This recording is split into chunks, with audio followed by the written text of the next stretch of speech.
शान्ति र समानता सोभियत रुसका नागरिकलाई सन्देश। सोभियत रुस जानका निमित्त सन् 1929 जुन 3 मा वार्सा स्थित सोभियत राजदूत मार्फत अनुमति पत्र माग गर्दा नदिएपछि राजदूत मार्फत सोभियत नागरिकका नाममा पठाएको सन्देश। मजदुर वर्गको सुख शान्तिमा अग्रदूत मानिएको राष्ट्रमा शान्ति, उन्नति र प्रगतिका लागि के कस्तो कारबाही गरी समस्या समाधानका उपाय पत्ता लगाइएका छन् भन्ने बारे जान्ने उत्सुकता र शान्तिका समस्या बारेमा आफ्ना विचारबारे प्रकाश पार्न मस्को भ्रमणका लागि मैले रुस सरकारसँग अनुमति मागेको थिएँ। तर आश्चर्यको कुरा मलाई त्यो सौभाग्यबाट वञ्चित गरियो। त्यहाँ मेरा बारेमा केही भ्रम हुन गएको जस्तो देखिन्छ। मेरो राजा भन्ने पदवी सोभियत सरकारको सिद्धान्त विरुद्ध हुन गएको हो कि यो पद धनी र गरिब वर्ग छुट्याई मानवमा हुनुपर्ने समानताको सिद्धान्त विपरीत हुन गएको हो कि यो पद जमानाको एक चिन्ह मात्र हो। किनभने म त्यति धनी छैन जति मानिसहरूले सोचेका छन्। वास्तवमा मैले आफूसँग सञ्चित केही धनराशि शान्ति र सद्भावना ल्याउने काममा प्रयोग गरी बिस्तारै गरिबीतिर पुग्न लागेको छु। मेरो सोभियत राष्ट्रको भ्रमणका लागि अनुमतिको माग गर्नुको कारण के हो भने त्यहाँको सरकार र जनता समानतामा विश्वास गर्दछन्। यसैले तिनीहरू आपसमा वर्ग, समाज र राष्ट्रको भिन्नतामा निरपेक्ष रहेर मानवत्वको मौलिक एकत्वको सिद्धान्तमा विश्वास गर्दा हुन्। म पनि यस्तै मानववादमा विश्वास गर्ने भएको र त्यसैको उत्थानमा लागेको हुनाले म त्यस विचारको सदैव स्वागत गरी सहयोग गर्न तयार भएकाले मैले रुस जस्तो ठुलो देशलाई आफ्नो सन्देश दिन नसके आफ्नो मानववादी कार्यबाट खस्केको ठानिएला भनेर यस्तो अनुमति मागेको थिएँ। म मानवत्वको मौलिक एकत्वमा विश्वास गर्छु र मानवभित्रै एउटा मालिक र अर्को दास हुनुपर्ने देखिन्न। साथै मानिसलाई बाँच्न र काम गर्नका निमित्त पशुहरूका विपरीत नियमहरू, कानुनहरू चाहिन्छन् भन्ने पनि मलाई लाग्छ।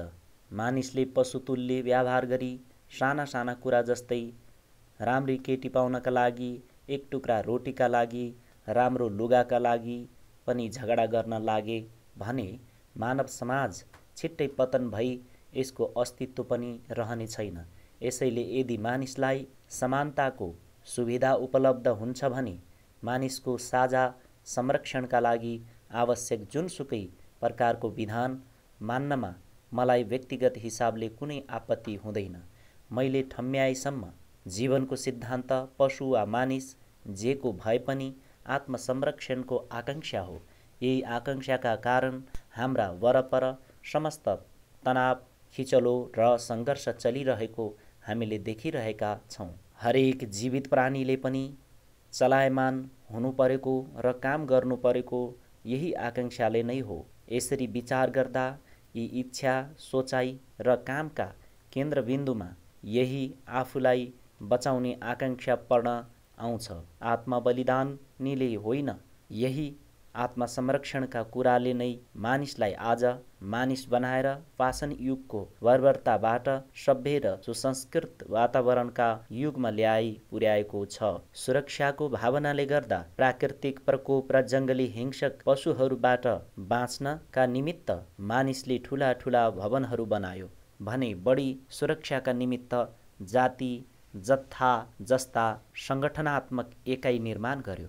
यसरी मानिसले बृहत्तर मानव समाजको संरक्षण तयार पारेर ल्याएको छ। यसरी आत्मसंरक्षणको सिद्धान्त सर्वव्यापी छ।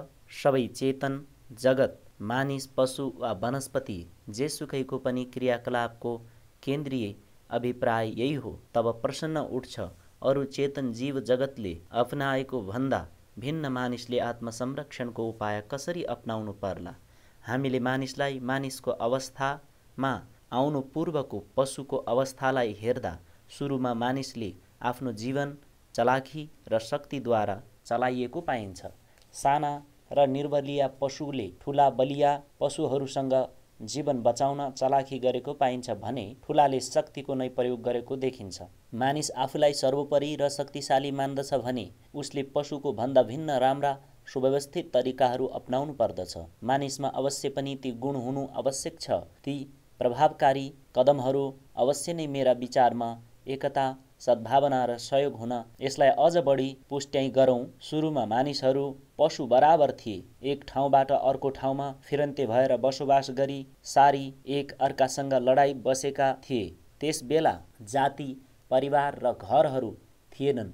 मानिसहरू त्यस बेला गुफा र जङ्गलमा गई बस्दथे। इतिहासले के पनि भन्दछ भने उनीहरू एकले अर्कालाई मारी खान्थे जस्तो पशुहरूले गर्दथे। मानिस पशुभन्दा फरक हुनाको मुख्य कारण उसमा विचार र विवेक भएकाले हो। यसैगरी प्राचीन मानिसहरू विकासका क्रममा बदलिँदै गए र बुद्धि विवेकद्वारा उनीहरूको विचार शक्ति बढी सक्रिय हुँदै आएपछि एकता र सद्भावनाबाट नै उनीहरूले आफ्नो जीवनको सुरक्षाको महत्त्व थाहा पाए। वैमनस्य, शङ्का र खराब विचारबाट होइन, जमानामा नै मानिसले एकता र सद्भावनाको महत्त्व पत्ता लगाएर परिवार, घर र सहर हुँदै राष्ट्रहरूको वृद्धि विकास भएर आएको हो। हामीले मानिसले आत्मसंरक्षणका लागि पशुभन्दा छुट्टै प्रयोग गरेको शक्ति एकता र सहयोग नै हो। यदि हुँदाहुँदै पनि मानिसले बेला बखत सद्भावना र सहयोगको बाटो नअपनाएर पाशविक कार्य शक्तिको प्रयोग, क्रूरता र बर्बरता नअपनाएको भने होइन। एक दशक अघि मात्र मानिसहरूले निर्दयी लडाईँमा अल्झेर हजारौं निर्दोष मानिसको जीवन बर्बाद गरी शोक र निराशाको वातावरण उत्पन्न गरेका थिए। त्यो चाहे लडाईँ जित्नेले होस् वा हार्नेले होस्, गत महायुद्धबाट पूर्व र पश्चिम जहाँ त्यहीँ अशान्ति, कोलाहल र हाहाकारको वातावरण सिर्जना भयो। अशान्त वातावरण, कोलाहल र हाहाकारले मानिसहरू परस्परमा कैयौं समूह र वर्गमा विभाजित भएर रहेका छन्। त्यसैले पहिले भन्दा आज एकता, सद्भावना र सहयोगको भावना प्रचार गर्नु आवश्यक परेको छ। मानिसले आफ्नो वास्तविकता बुझेर विचार गरेको खण्डमा आपसी भिन्नता भए तापनि वर्ग, जाति, राष्ट्र वा मुलुकहरू आपसी सद्भावना र शान्तिपूर्वक बस्न सक्दछन्। मानिसलाई एक समूहमा बाँधेर वा एक सूत्रमा बाँधेर राख्ने भन्ने कुरा असम्भव नै छ। के कस्तो विधि र आधारमा संसारका मानिसलाई बराबरीमा विभाजित गर्ने? उदाहरण स्वरूप धनलाई नै लिउँ। हामीले एक मुष्ट पैसा समान तरहले वितरण गरेर एक हप्तामा हेर्न गयौँ भने कसैमा धेरै त कसैमा थोरै पैसा रहन जान्छ। बराबरी भिन्नता आएको पाइन्छ। अब अर्को समानतालाई लिउँ। कुनै मुलुकमा पद वर्गीकरण नगरी न्यायका पदाधिकारी र अरू संस्थाका पदाधिकारी पनि नराखी स्तरमा समानता दिएर केही दिनपछि विचार गर्यौँ भने त्यो मुलुक प्राचीन असभ्य जमाना जस्तै कुनै जङ्गली र हिंसक स्थिति उत्पन्न भई सर्वसाधारणलाई दुःख र पीरमर्का दिई दासत्वको वातावरणमा पुग्नेछ। फेरि हामीले सबैको विचारधारालाई एकमत गर्नु पनि सम्भव छैन, किनभने दुई मानिसका मतमा नै विभिन्नता पाइन्छ।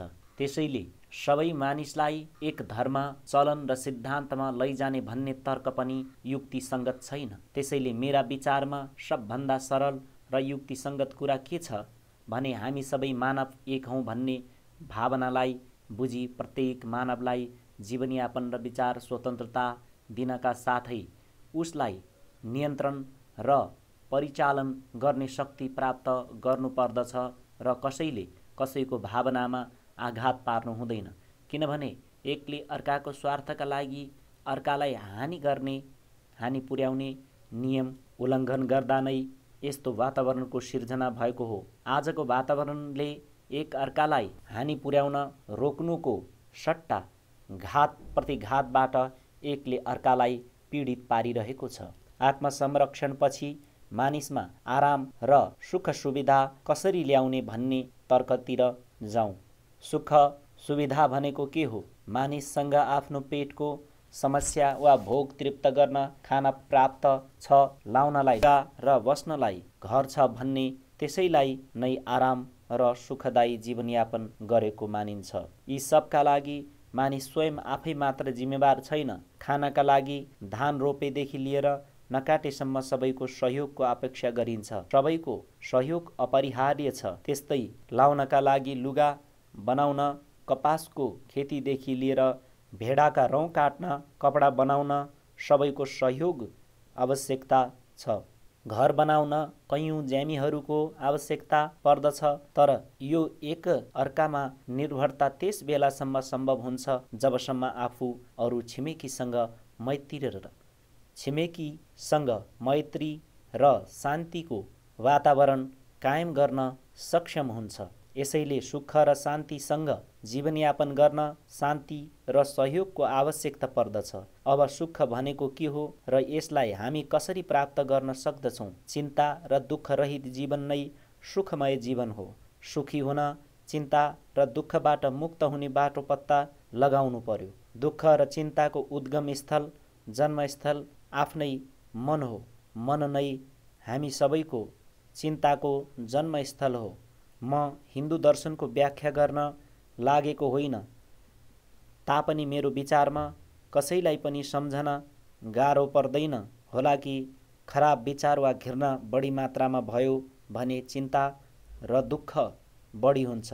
राम्रो विचार गरेका खण्डमा चिन्ता र दुःख पनि कमै होला। वास्तविक कुरा मैत्री र शान्तिमय वातावरण नै शान्ति र सुरक्षापूर्वक स्वच्छ र निश्चल भ्रमण गर्न सकिन्छ भने खराब र घृणामय वातावरणमा त्यो कदापि सम्भव हुँदैन। यसैले शान्ति, एकता र सहयोग नै आराम र सुख सुविधाका लागि अति आवश्यक वस्तु हुन्। यी सबै भावनाहरू संसारका सम्पूर्ण जनतामा पुर्याउने पहिलो सिद्धान्त अन्तर्निर्भरता हो र दोस्रो सुख सुविधा प्राप्त गर्ने उपाय एकता, सद्भावना र सहयोग हो। यिनैबाट नै विभिन्न वर्ग र समाजमा शान्ति र सद्भावनाको वातावरण सिर्जना गर्न सकिएला जस्तो लागेर नै मैले भारतमा यो मानववादी क्लब सञ्चालन गरेको हुँ। यी विचारहरू विस्तार गर्न र युरोपवासीहरूले यसबारे कस्तो विचारधारा अपनाएका छन् ती सबै पत्ता लगाउन म एक मुलुकबाट अर्को मुलुक घुम्दै आइरहेको हुँ। युरोपको भ्रमणबाट मैले सोभियत रुस अलग्गिएको पाएँ। मानिसहरूको झुकाउ शान्तिपट्टि तीव्र हुनुको सट्टा द्रुत गतिले घट्दै गएको देखिन्छ। उदाहरणका लागि जेनेभामा अप्रिलको पहिलो दिन मन्त्री माक्सिम लिथविनोफ र उसका सहयोगी कमान्डर अलेक्जेन्डर लाङ्गियो ए समेतको पूरा तयारी सभामा निशस्त्रीकरणका लागि जोडदार अपिल गर्दा शान्तिप्रेमी जनता रुसको पक्षतिर आकर्षित भएका थिए। तर जब तिनीहरूले मेको पहिलो दिन बर्लिन र अन्तका घटनाहरू जसले हजारौं मानिसहरूलाई घायल, निस्सहाय गराई, सयौंको मृत्यु गराए भन्ने सुने तब 20 गुणा पछि हट्न बाध्य भए।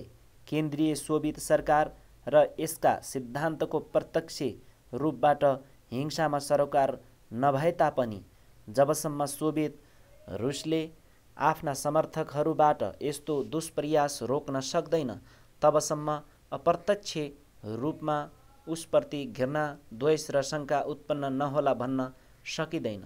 म यस्ता सुझावहरू कुनै वर्ग वा समाजका पक्षमा लागेर भनिरहेको छैन। एक मानवको अर्को मानवप्रतिको वास्तविकता औँल्याउन मात्र खोजेको हुँ।